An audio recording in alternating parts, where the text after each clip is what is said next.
Hey guys, if you love this show, check us out on Patreon. That's right. For the next season, we will have a Patreon, and we're going to be discussing off-topic stuff, banter, Q&A, all the stuff we used to do with a live show. I know a number of you have commented on YouTube that you want the full live show back, and we will have that in all of its glory or lack thereof, depending on the night. So go to patreon.com/SwitchCast and you can sign up for exclusive backstage pass for season 6. On that note, we're going to talk about the UK car buying challenge. I feel like every car guy needs to have a really good automotive road trip in their life, whether it's to a certain place, touring museums, in a certain car, whatever that may be to you. Maybe it's the Bourbon Trail. We just got done a long bourbon discussion for the Patreon. And but for my 40th birthday, my wife asked me what I wanted to do. And I've done a lot of car stuff. A lot. Been to a bajillion shows. I've driven across the country. A couple of times, you know, varying New York to speeds. LA, two random start and end points. And I called a friend of mine who's a car guy, and I feel like I've had friends for longer. I have friends that are closer, but I feel like in some ways he is my spiritual automotive brother. And so I called him up. I was like, Patrick,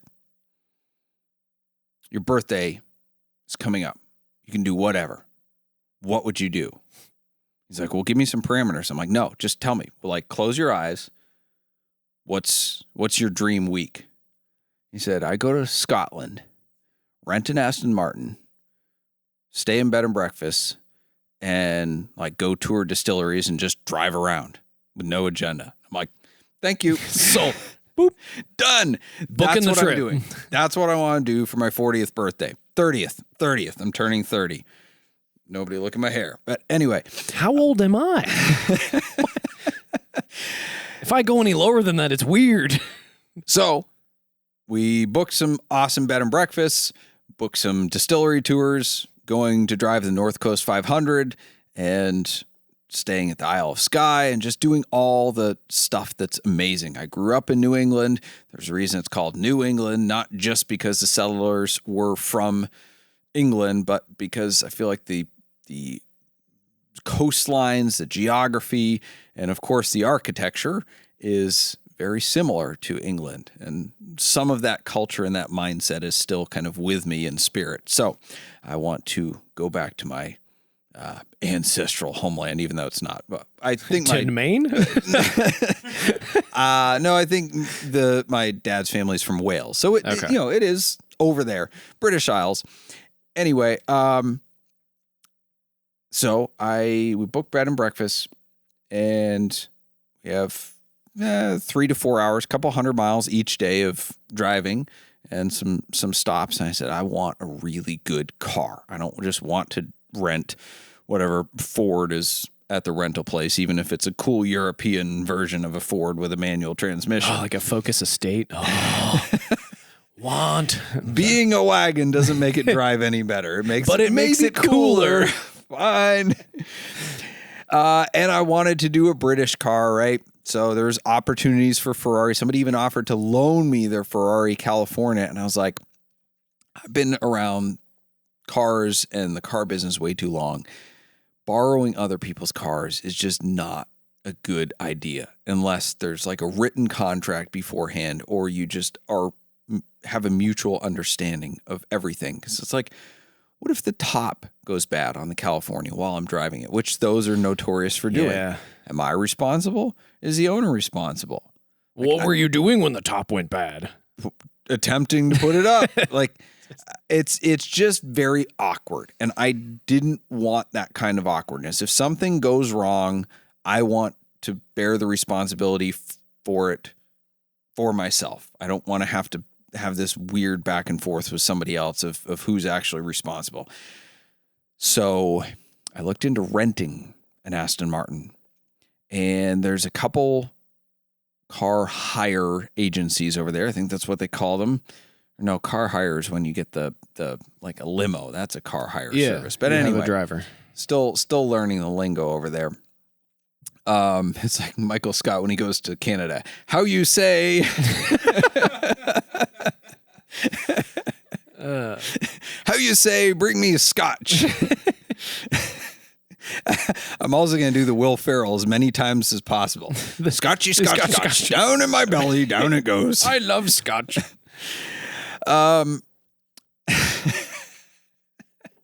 You were going to get kicked out. They will send you back. They might. And get this guy out of here. I will not be wearing a MAGA hat over there. I don't wear a MAGA hat anywhere. I don't know why that even came up. But yeah, I'm going to try as best as possible not to typify the American stereotype and assimilate as best I can. Just don't take pictures of all the beautiful castles with an iPad that has a screen protector hanging below it and you like trying to focus with your very young eyes. Just don't do that. You'll be fine. Right. So I wanted to rent a car, but the places all had really fancy websites. But then when I read their reviews, it was pretty scary. Like I rented an Aston Martin and I got a Jaguar, or the car had a check engine light and it was in limp mode. And, just either the car wasn't ready or it was late or it was a different car that showed up, which, you go to Enterprise and it's like they have the fine print of like you're renting an example of this car, but it might vary. Yeah. Like who cares? Altima versus Volkswagen Jetta. Like, okay, fine. One will have Christmas tree of lights and the other one will have, illegal plates on it, but whatever. I'm like, if I'm paying a fortune to rent an Aston Martin, I want to get an Aston Martin. I want to get one that runs, that will actually make it for the trip. For sure. And by the way, it is a fortune. It was like $1,500 a day. Oh. So I was looking at like $15,000 to rent an Aston Martin for this trip that may or may not be an Aston Martin and may or may not make it for the trip. Yikes. And somebody commented as well on one of my posts about this that like, yeah, I do transportation for these companies and 100% the case. Like they are the dilapidated, run hard, put away wet, typical rental versions that you would expect. It's like going to Vegas and getting in a Ferrari. Exactly. So, and apparently as well, they will, they come with damage. It's a bonus, nice. But then they'll try to charge you for the damage that was already there, but then not fix it and then try to charge the next person, whatever. So anyway, I'm like, I got the heebie-jeebies about this. I'm like, I'm going to do what I've done with a bunch of U.S. trips, and I'm going to buy a car over there and either export it back here if it's more than 25 years old or try to resell it there and either lose less than it would cost me to rent, but at least like control the quality of what I'm getting, or maybe because I'm a car professional, make some money.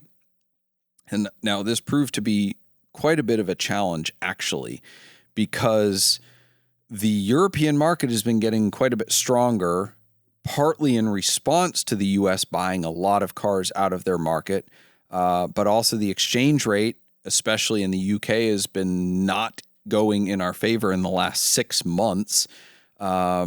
So that has not helped me out because every time I look at a car, it's more expensive. There are some things happening. Yeah, some things happening, stuff in the world politics. So, yeah, I had a number of industry professionals helping me out, eyes on the ground, offering me cars. And I'm like, man, that one's just, it's at retail. It's too much. Can't justify it. So I turned down a lot of cars. And I was bidding on, I did find a car. Oh, did you? I bought one and paid for it. Oh, shoot. Yes.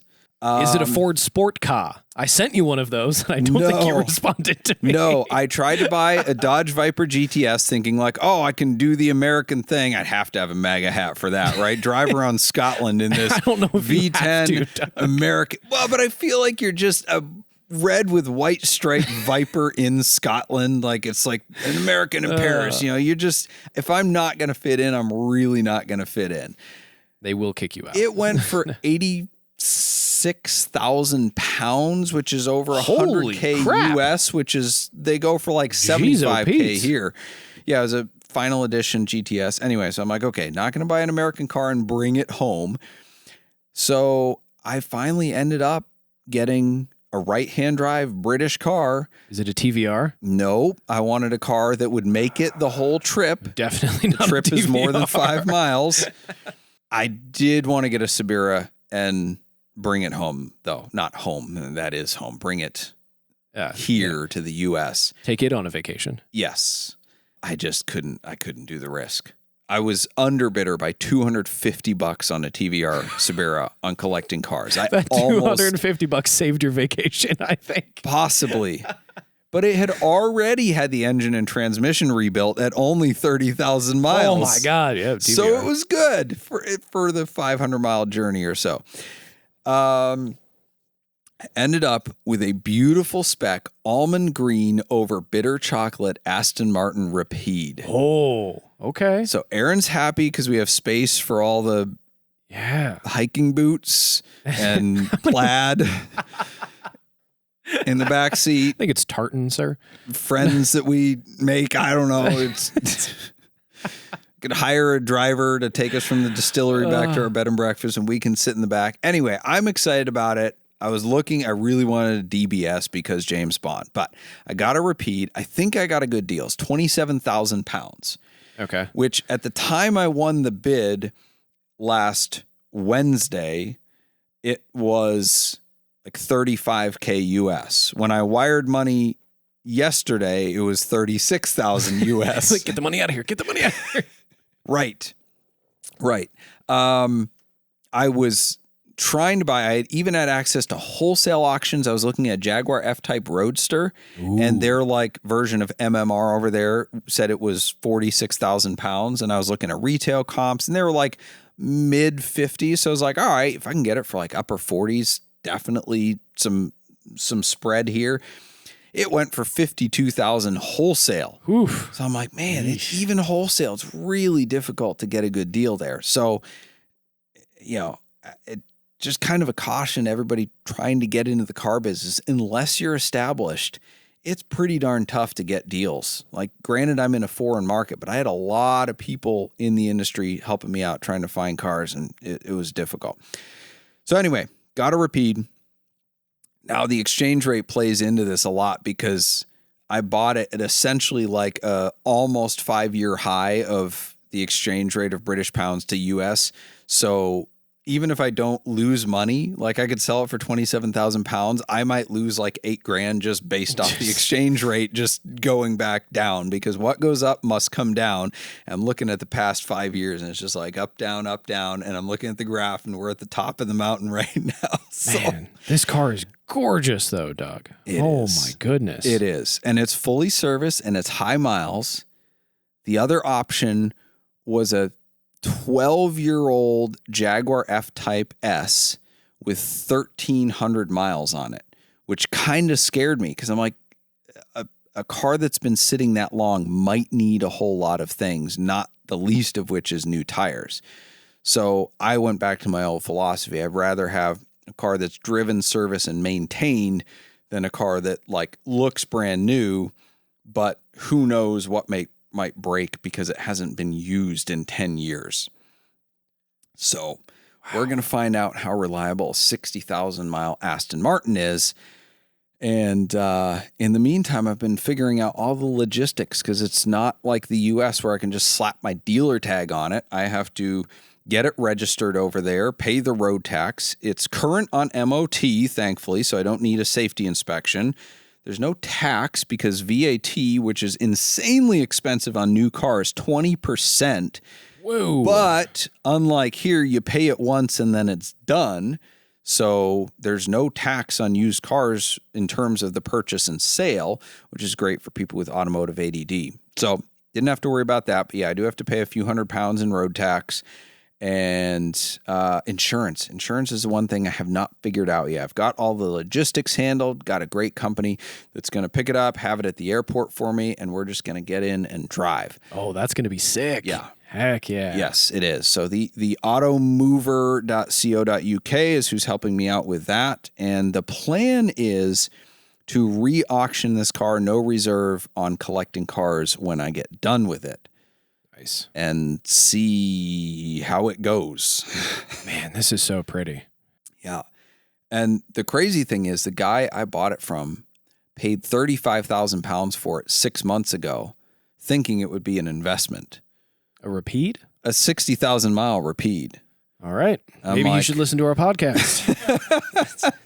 Plug them our Patreon. But I got it for $8,000 less, so I'm thinking it is an investment, but not an investment. It's arbitrage. I'm like, if I bought it right, then maybe I can sell it a little bit righter. And a little bit more right. If Trump does some more crazy things, maybe it'll work out in my favor with the exchange rate, but I don't know. That's honestly the most risky thing about this, which is why I'm glad I bought a car for 27,000 pounds, where I was looking at some for like 50, 75K. I'm like, you're up on the wrong side of the exchange rate there. Like, that could be a really expensive week. Oof. That's going to be sick, though. That's going to be sick. It is. So we're going to check out some good roads. I'm very excited about tasting some scotch from my favorite distilleries. Not concurrently with driving some tasty roads. That makes sense. You don't want to do those at the same time. Pretty sure that's not legal over there. No, it is frowned upon, as it should be. So I did get an automatic so my wife can drive, although she's apprehensive about driving on the wrong side of the road. And car. I do need to brush up on the signs and stuff that I don't know what they mean. Like, I should probably familiarize myself with all the things over there that I'm not familiar with, so I don't. And you cannot. I don't think you can turn left on red. You know. And, good to know. I think that's only an American thing. The right on red. Well, because it makes sense. I definitely won't turn right on red. Well, yeah, that's very problematic. But left on red, I'm pretty sure I don't think you can do that. But I don't know. I have been informed that I have diplomatic immunity in a sense, at least for the speed cameras, the automated enforcement. Nice. Yes, but not if I get pulled over. Oh. So. Less nice. Just don't get pulled over. That's my goal. I'm just going to have fun and drive at a sedate pace. And you're a luxurious Aston Martin. Yeah, so we'll keep you posted.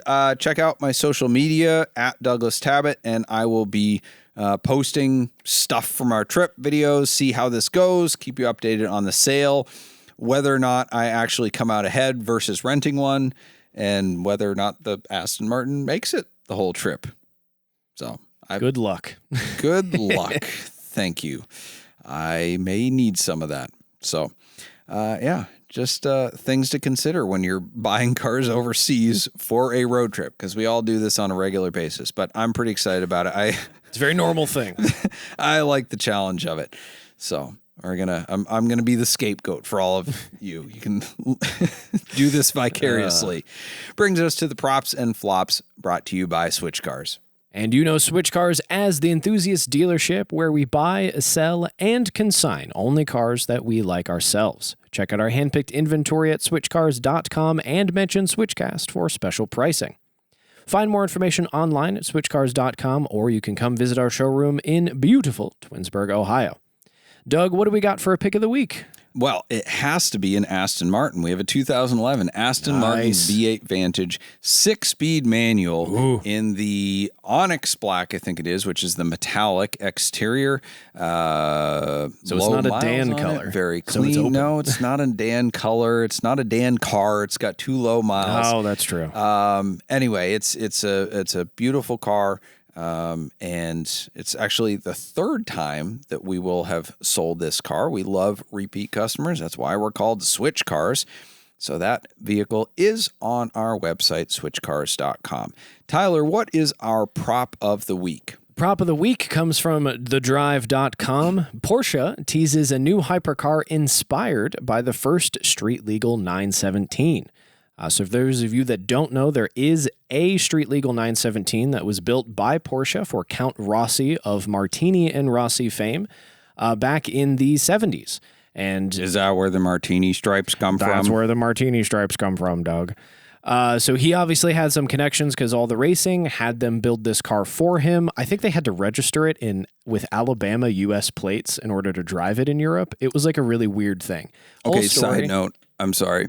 Yes. I wonder how many people spec'd out like Martini graphics, Martini livery on their GT3 through the CXX program and don't know why.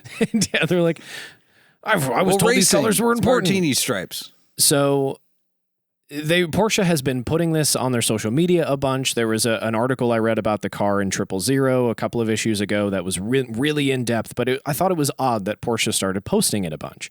So they released a video, which is only 50 seconds, kind of with some glamour shots of the car.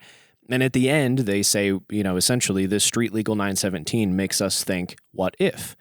And then they show a silhouette of a 963 race car. So my hope is that they are teasing a street legal version of the 963, which just to have a homologation or a street version of a race car is something I feel like we haven't had in a very long time. And I will not be able to afford it, but I really hope they make it. That would be cool. That would be cool. I was hoping that you were going down the road of like they're following Aston Martin's footsteps, who made the new DB5 and some other manufacturers who were doing like recommissions, and they were making a 917, but with like, fuel injection and modern amenities and stuff, and, probably $5 million, but all carbon fiber and stuff like that. They were making a modern 917 under a classic body. I think that would also be cool. Oh, that would be hot. I'm sure somebody's going to do sell them. Oh yeah. So fast. A flop of the week comes to us from the past.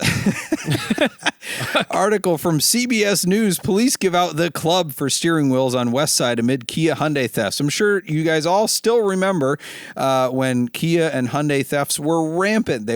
Some of them were uninsurable. Insurance companies had blacklisted certain models because they were so easy to steal, apparently like with a thumb drive or something like that. I don't know. I'm not a criminal. It was a USB cable. USB cable, right? Okay. So they were in the top stolen vehicles in Chicago, according to CBS News, and people were just tired of it. So in lieu of a actual fix for this, what did the police department and dealers do? They handed out a relic from the past. It was the club, and we have one courtesy of the leftovers. A friend of ours, friend of the podcast, Chris Dehaas, had a Hyundai at the time. My gosh. He went to the dealership because they ran this promotion, like, we've bought hundreds of these clubs. Come in and get your security system to keep your vehicle from getting stolen. He said they had given out 5. So they just had this like stock room full of clubs left over. And he's like, I don't even know what to do with it. I don't want it. So he gave it to me. So this is thanks to rampant Kia and Hyundai theft. We have the club. Heck yeah, just in case you need it on your Kia or Hyundai. We'll give it away to the best license plate submission that comes in that's on an Altima. So specific. Let's do it. Thank you for joining us for SwitchCast with Doug Tabbutt and Tyler Sanders, produced by Ethan Huffnagel. SwitchCast is an automotive entertainment and opinion show, and nothing we say should be taken very seriously. We do not give tax, investment, legal, emotional, or professional advice, and the only licenses we hold are driver's licenses. The opinions expressed on this show are exclusively held by the people pontificating at that moment and do not reflect the values of our producers or sponsors. Our theme music is provided by Emily and Ivory. You can stream their full album on Spotify or SoundCloud. If you like this show, you can stream it in its entirety on your favorite audio podcast platform. Check out switchcast.live for more info.